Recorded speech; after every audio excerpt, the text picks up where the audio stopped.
Have you ever walked away from a conversation thinking, why did I just apologize? You were angry. You knew you had done nothing wrong. You were ready to stand your ground. But somehow, 10 minutes later, you were the one saying sorry. And the strangest part, the other person never forced you. They didn't threaten you. They didn't raise their voice. They just knew exactly what to say. They knew which words would make you feel guilty, which memory would make you doubt yourself, which fear would make you back down. And if this has ever happened to you, then you need to understand something uncomfortable. Some people don't control you by controlling your actions. They control you by controlling your emotional reactions. And once someone understands what triggers you, your kindness, your guilt, your fear of rejection, your need to be understood, they may not need power over you at all, because you will start controlling yourself for them. But this is where it gets interesting. How do certain people always seem to know the perfect thing to say? Why does one sentence from them make you angry while another makes you feel guilty?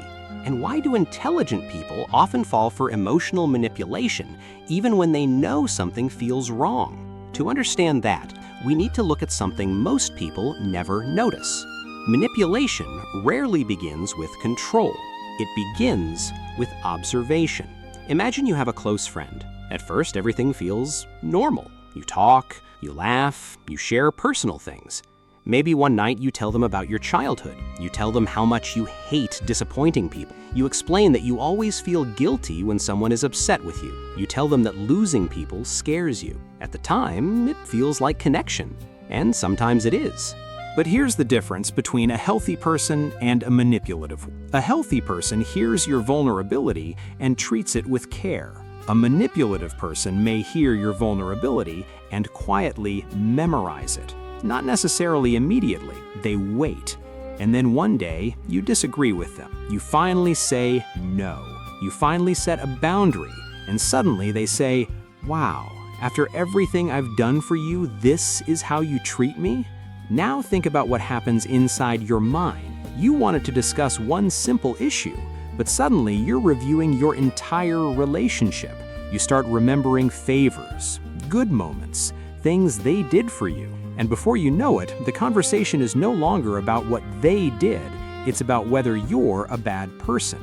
And that's the trap. The moment they know what emotion controls you, they know which button to press. This is one of the most important things to understand about human behavior. We all have emotional pressure points. For one person, it's guilt. For another, it's rejection. For someone else, it's the fear of being seen as selfish. Some people cannot stand disappointing others. Some cannot stand being ignored. Some need approval. Some need to prove that they're intelligent. Some will do almost anything to avoid being abandoned. And the dangerous part is this: you don't need to be physically weak to be emotionally predictable. Someone can be successful, confident, intelligent, respected, and still be controlled by one emotional trigger. Because manipulation doesn't always attack your strength. Sometimes it simply waits for your weakness to react. Let's say you're at work. Your manager gives you extra work. You already have too much. So for the first time, you say, I can't take this on right now. A normal response might be, okay, let's figure out another solution. But a manipulative response sounds different.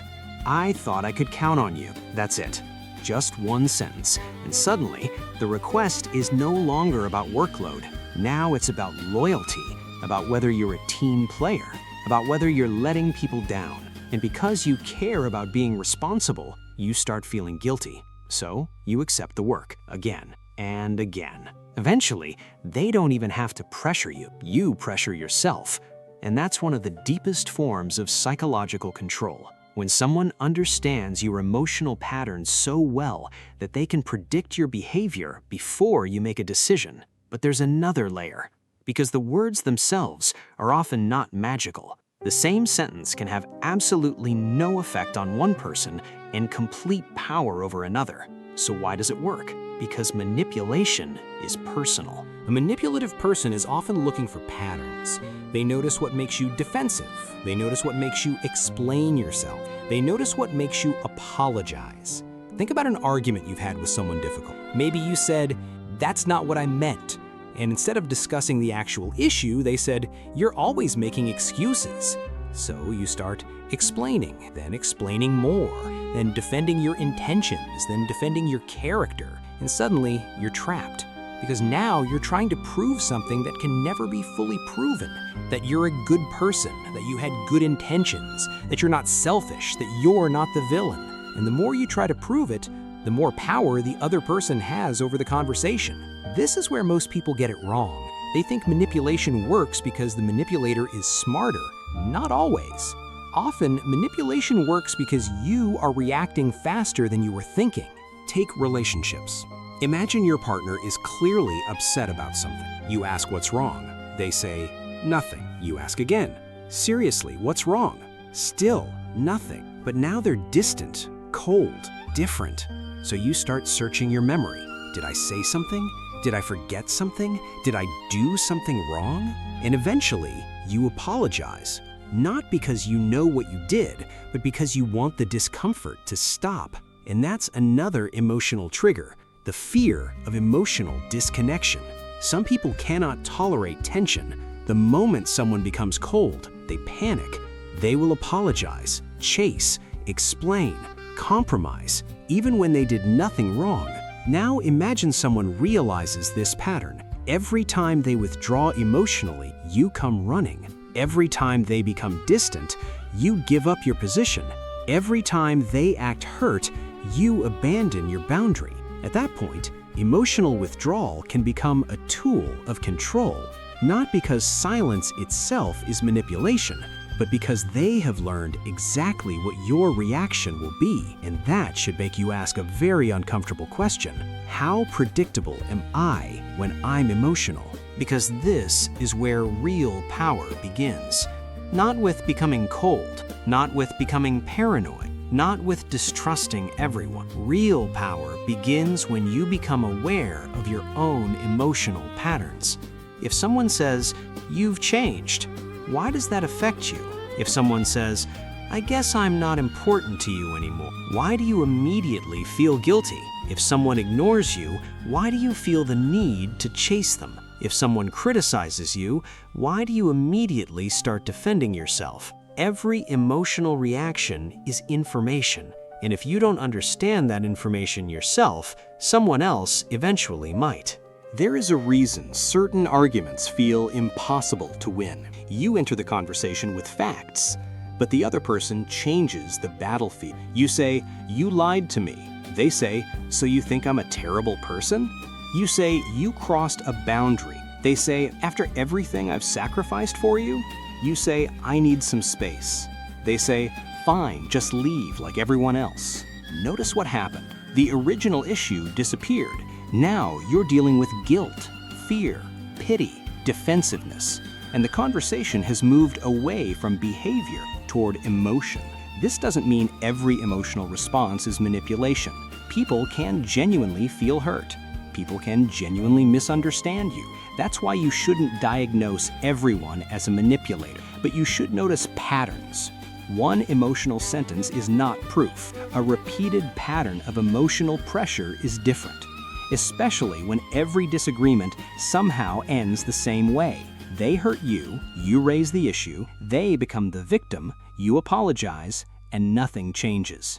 That's when you need to stop asking, "What should I say next?" and start asking, "What pattern am I participating in?" Because manipulation needs something. It needs your reaction, your guilt, your fear, your attention, your endless explanations, your need for closure. Without those things, many psychological games become much harder to play. And that doesn't mean you should become emotionless. It means you need a gap between what you feel and what you do next. That gap is where your freedom lives. Imagine someone sends you a message that instantly makes your blood boil. Your first instinct is to respond immediately. You want to explain everything, correct them, destroy their argument, prove that you're right, but stop. Because sometimes the person isn't looking for understanding, they're looking for a reaction. And if you react exactly the way they expected, you may be giving them what they wanted.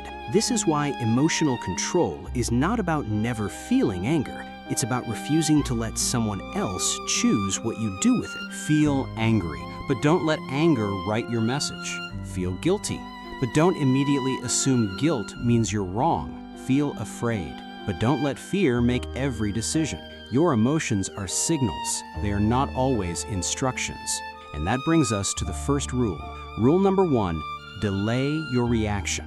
When someone says something that hits you emotionally, don't answer immediately. Take a moment, take an hour, sometimes take a day, especially when the situation involves anger, guilt, fear, rejection, or humiliation. Ask yourself, if I were completely calm right now, would I respond the same way? That one question can save you from giving away control, because manipulators often benefit from speed. The faster you react, the less time you have to think. Rule number 2, stop explaining everything. This is difficult for people who desperately want to be understood. You don't need to explain every boundary 10 different ways. You don't need a 20-minute defense for every decision. Sometimes, no, I can't do that, is enough. Sometimes, I disagree, is enough. Sometimes, I've already explained my position, is enough. The more you explain to someone committed to misunderstanding you, the more material they have to twist.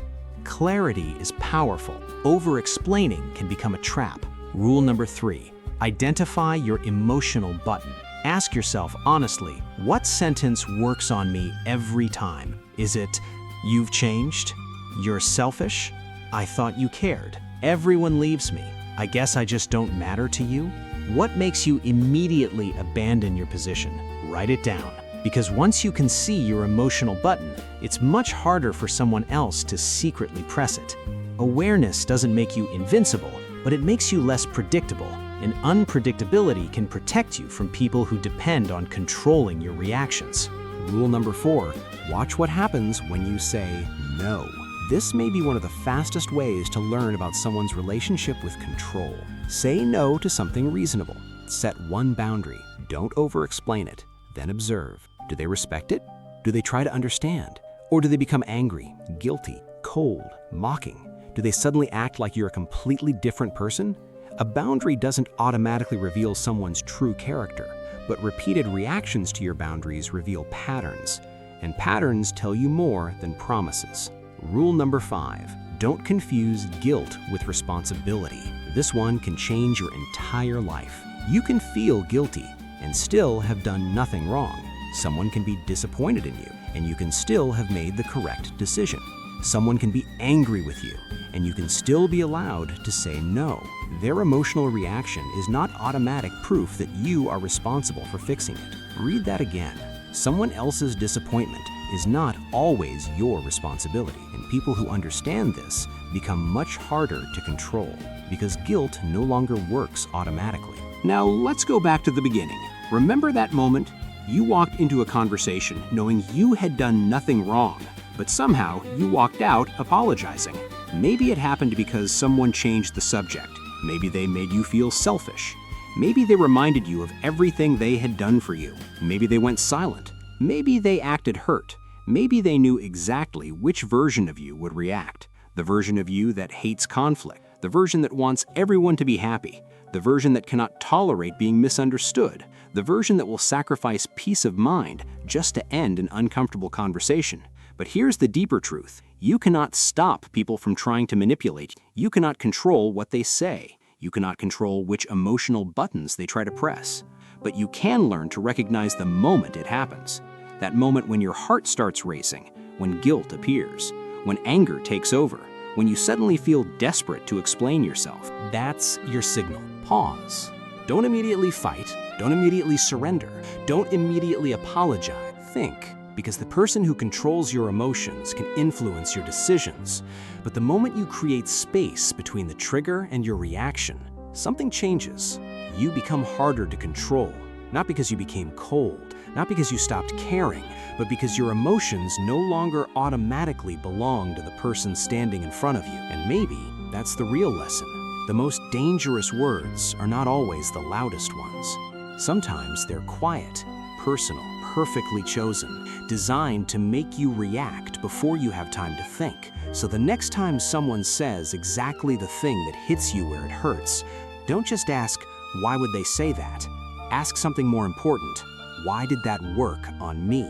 Because the moment you understand your own weakness, other people lose the power of using it against you. And remember this, the easiest person to control is the one who reacts before they understand what they're feeling.